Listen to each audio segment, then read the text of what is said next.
વિદ્યાર્થી મિત્રો, આપ સૌને ખબર છે એ પ્રમાણે એસીપીસી બીએ બીટેક માટે મોક રાઉન્ડનું રિઝલ્ટ આવી ગયું છે, એટલે કે એનાલિસિસ આવી ગયું છે. ઘણા બધા વિદ્યાર્થીઓ બહુ જ ખુશ હશે કે મને મળી જશે આ જગ્યાએ, બસ હવે અમારી સીટ તૈયાર છે. કેટલાક વિદ્યાર્થીઓ દુઃખી હશે કે મને મારા ઈચ્છા મુજબ સીટ નથી મળી, પરંતુ સીટ ઈચ્છા મુજબ નહીં મળે, રેન્ક મુજબ મળશે, રાઈટ? અને રેન્ક જો હશે તો તમને તમારી ઈચ્છા મુજબની સીટ મળી શકશે. પણ મોક રાઉન્ડમાં મળેલી સીટ તમને મળી ગઈ છે એવી કોઈ ભ્રમણા ના કરતા. એટલે જ્યારે તમે રાઉન્ડ 1 ભરી રહ્યા છો ને ત્યારે આ વિડીયોને બરાબર ધ્યાનથી જોઈ લો.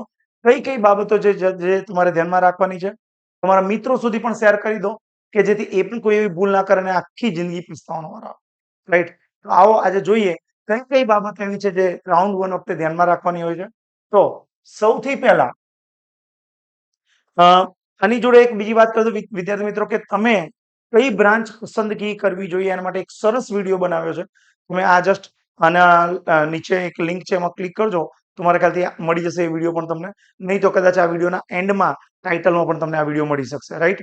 પરંતુ જો તમારે માહિતી વધારે જોઈતી હોય, તમારા ગ્રુપમાં જોડાવું તો નીચે એક લિંક છે વોટ્સએપ ગ્રુપની, અને પર ક્લિક કરો, જોડાઈ જશો. ઓકે, તો રાઉન્ડ 1 ની જ્યારે ચોઇસ ફિલિંગ કરો છો ત્યારે પહેલું તો તમારા દિમાગમાંથી કાઢી નાખજો, મોક રાઉન્ડ એ ફાઇનલ રાઉન્ડ નથી. એટલે એને આધારે કોઈ પણ ફી ભરવા ના જતા રહેતા કે મને આ કોલેજમાં એડમિશન મળી ગયું છે, લો ફી. એવું ના કરતા. એ જસ્ટ ચેકિંગ હતું કે ક્યાં સુધી વિદ્યાર્થીઓને મળી શકે છે, રાઈટ? એટલે એ ક્લિયર થઈ ગયું છે. ઓકે, તો મોક રાઉન્ડ એ ફાઇનલ નથી અને એને આધારે કોઈ તમને એડમિશન મળવાના નથી. એમાં જે તમને સીટ્સ દેખાય છે, કદાચ એ સીટ તમને ના પણ મળે, ઉપર જતી રહે, નીચે જતી રહે. આવું કેમ થઈ શકે? કે કારણ કે ઘણા બધા ચેન્જીસ એની અંદર તમારા આવવાના છે. બહુ મોટા ચેન્જીસ નહીં આવે, પણ કંઈક નાના મોટા ચેન્જીસ તમને દેખાશે કે જેથી એ સીટ્સ તમને ના પણ મળે. Rank will be change. તમારો રેન્ક રાઉન્ડ 1 માં ચેન્જ થઈ શકે છે, રાઈટ? કેમ? કારણ કે એવું બની શકે કે ઇમ્પ્રુવમેન્ટ જે લોકોએ એક્ઝામ આપી છે અને એમના સારા માર્ક્સ આવ્યા છે અને ફરીથી એસીપીસી ના ફોર્મને એડિટ કરશે, ત્યારે એમના માર્ક્સ તમારા કરતા વધારે હશે તો ઉપર જતા રહેશે, રાઈટ? અને ઇમ્પ્રુવમેન્ટ એક્ઝામ એટલે ફેલ એક્ઝામ તો નહીં કે ફેલ થયા છે એ લોકો, સારા ટકા આવ્યા છે એ લોકોનું પણ આવી શકે છે રાઉન્ડ 1 પછી. એટલે રાઉન્ડ 1 પછી આ રેન્ક બદલાઈ શકે છે, ખાસ ધ્યાન રાખજો. અને એમના માર્ક્સ પણ ચેન્જ થઈ જાય છે.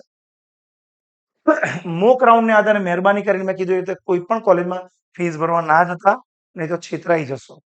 હા ને? એટલે બરાબર ધ્યાનમાં રાખજો આ બાબતને. ચોઇસ ફિલિંગ જે છે રાઉન્ડ 1 ની, એ ચોઇસ ફિલિંગ જ્યારે તમે રાઉન્ડ 1 ની કરો છો ત્યારે તમારા દિમાગને બિલકુલ સ્ટડી કરી દો. અને તમે હવે ચોઇસ ફિલિંગ જે મોક રાઉન્ડમાં જે સીટ્સ તમારા રેન્કની આસપાસ છે એને જ ઉપર નીચે ભરજો, રાઈટ? એવું ના બને કે તમે 5000 નંબર તમારો રેન્ક છે, તમે 4000 થી તો શરૂઆત કરો છો અને 6000 સુધી તો ચાલશે, પણ એવું ના બને કે હું 1000 સીટ વાળી સીટ ભરી દઉં, નહીં તો નહીં મળે, રાઈટ? એટલે કેરફુલ થઈને તમારે આ સીટ્સ ને ભરવાની છે. આ બાબતને ધ્યાનમાં લેજો કે જેથી તમને સારી જગ્યાએ એડમિશન મળી શકે. એટલે બી રેશનલ, કે ભાઈ મને મારા રેન્ક આટલો આવ્યો છે, મને આસપાસ સીટ મળે છે તો મને ભરી દો. અને પછી એની અંદર ચોઇસ ફિલિંગ કરતી વખતે સૌથી પ્રાયોરિટી કઈ રાખજો કે જે તમને સૌથી હાઈએસ્ટ ગમતી છે અને તમારો રેન્ક એને રિલેટેડ એડજસ્ટેડ છે. એટલે આ બાબતનું તમારે ધ્યાન રાખવું પડશે. બ્રાન્ચ પસંદગી માટે મેં વિડીયો જોરદાર બનાવ્યો છે.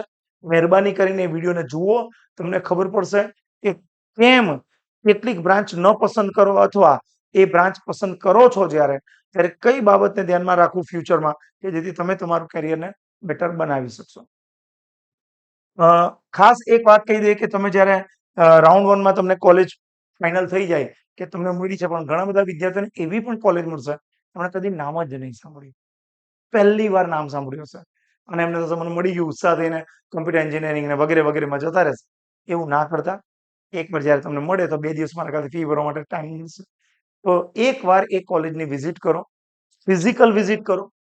ફિઝિકલ વિઝિટ કર્યા પછી તમે એમની વેબસાઇટ પર જાઓ, એમના પ્લેસમેન્ટ ડેટા ચેક કરો અને એમના ભૂતકાળના જેટલા પણ શું કહેવાય એકેડેમિક પ્રોસેસ થયેલી છે બધું જ ચેક કરી લો અને કેટલા લોકોને જોબ મળી છે આ બધું જુઓ. પછી જ વિચારજો કે એ કોલેજમાં એડમિશન લેવું કે નહીં. ઓકે, ખાસ આ બાબતને જોવું બહુ જ જરૂરી છે, કારણ કે કોલેજો તો ઘણી બધી હશે, પણ શું એ તમને પંખ આપશે કે નહીં તમારા ફ્યુચરને એ જોવાની જરૂર છે. એટલે કોલેજ વિઝિટ ફિઝિકલી જેના વિશે આપણે જાણતા નથી ત્યાં ચોક્કસ ચોક્કસ અને ચોક્કસ કરવાની રહેશે. ઓકે, આ બાબતે આપણે કોઈ પણ પ્રકારની મૂંઝવણ હોય તો મહાવીર ક્લાસીસ આપને સપોર્ટ કરવા તૈયાર છે.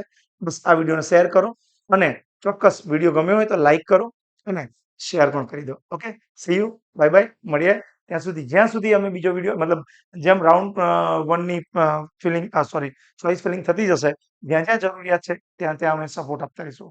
ત્યાં સુધી બાય બાય.